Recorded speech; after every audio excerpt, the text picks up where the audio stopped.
ये कहानी है पंखुड़ी नाम की एक प्यारी सी चिड़िया की, जो अपने पति जोजो और बच्चे मीकू के साथ खुशहाल जीवन जी रही थी। एक दिन जोजो की जिंदगी में एक अप्रत्याशित घटना घट गई। वह अचानक एक शिकारी जाल में फंस गया, जिससे उसके दोनों पंखों में गहरी चोट लग गई। अब वह उड़ नहीं पा रहा था और परिवार की पूरी जिम्मेदारी पंखुड़ी के कंधों पर आ गई। पंखुड़ी ने सोचा कि जोजो के जख्म ठीक होने तक जंगल के एक कोने में फलों की दुकान खोलेगी। पंखुड़ी ने दिन रात मेहनत की और ताजे रसीले फलों को बेचने लगी। धीरे धीरे उसके फलों की दुकान आसपास के इलाके में लोकप्रिय हो गई।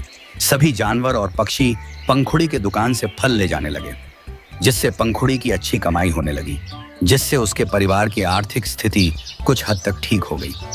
लेकिन जीवन में मुश्किलें कब आ जाएं, ये किसी को नहीं पता होता है। घर और बाहर का काम संभालते संभालते एक दिन पंखुड़ी बीमार पड़ गई और कुछ दिनों तक फलों की दुकान पर नहीं जा सकी।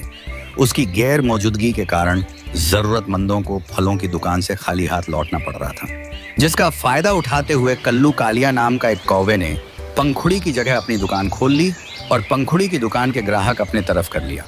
कल्लू कालिया की दुकान तेजी से तरक्की कर ली। अब सभी ग्राहक कल्लू कालिया के दुकान से फल खरीदने लगे। पंखुड़ी की तबीयत ठीक होने के बाद उसने देखा कि उसकी दुकान पर कोई फल खरीदने नहीं आ रहा है और कल्लू कालिया की दुकान पर ग्राहकों की भीड़ लगी हुई है। उसे बेहद दुख हुआ, लेकिन उसने हार नहीं मानी और उसने निर्णय लिया। पंखुड़ी ने सोचा कि उसे एक नया रास्ता अपनाना होगा। उसने अपने अनुभव के बलबूते पर एक नई दुकान खोलने का विचार किया। उसने एक पानीपुरी का ठेला लगाया और सभी को स्वादिष्ट पानीपुरी खिलाने लगी। धीरे धीरे पंखुड़ी की दुकान चल गई और उसने पानीपुरी के साथ साथ बर्गर भी बेचने लगी। वक्त के साथ जोजो की भी जख्म भरते गए और जोजो भी पंखुड़ी की दुकान में मदद करने लगा।